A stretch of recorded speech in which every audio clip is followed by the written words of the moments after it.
दादा खेत से टमाटर तोड़कर लेकर आ रहा था, तभी तेज बारिश होने लगता है। फिर दादा भीगे हुए टमाटर को सुखाने के लिए धूप में फैला देता है। तभी कुछ तोते आते हैं और दादा के टमाटर खाते हैं और कुछ लेकर चले जाते हैं। दादा शाम को देखता है कि ज्यादातर टमाटर गायब हैं, तो वह बहुत गुस्सा हो जाता है और गुस्से में आकर बदला लेने के लिए सारे टमाटर पर जहर की दवा छिड़क देता है। लेकिन तोते के बजाय दादा की ही गाय गलती से आकर टमाटर खाने लगती है। तभी दादा यह देखकर घबरा गया और उसे रोकने की कोशिश करने लगता है, लेकिन इतने में गाय की तबीयत खराब हो जाती है और वह बेहोश होकर गिर गई। उसके बाद दादा उसे मरा हुआ समझकर गाय को धान के खेत में फेंक कर चला जाता है। अगले दिन धान काटने वाली मशीन ने उस खेत को भी काट दिया जिसमें गाय बेहोश पड़ी थी। लेकिन धान गिराते समय वही गाय जिंदा बाहर आई, लेकिन उसका शरीर धान का बन चुका था। गाय को होश आते ही वह अपने घर दादा के पास भागते हुए वापस चली जाती है। फिर गाय ने दादा को सारी बात बताया, लेकिन दादा उसे अपनी गाय नहीं मानता है क्योंकि वह मर गई थी। फिर दादा उसे बहुरूपियां समझकर गुस्से में गाय को मारकर घर से भगा देता है।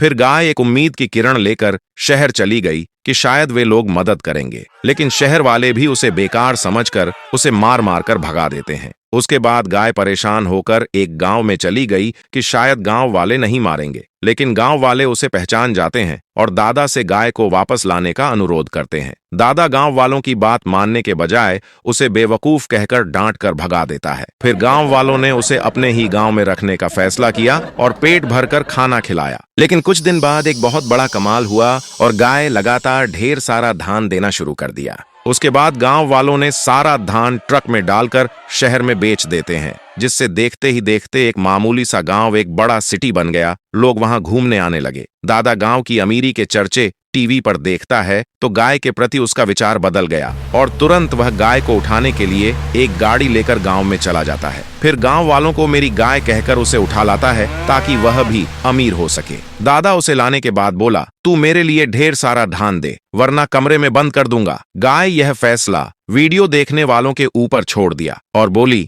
आप लोग लाइक सब्सक्राइब करके कमेंट यस या नो लिखकर बताओ कि दादा के लिए धान दूं या नहीं।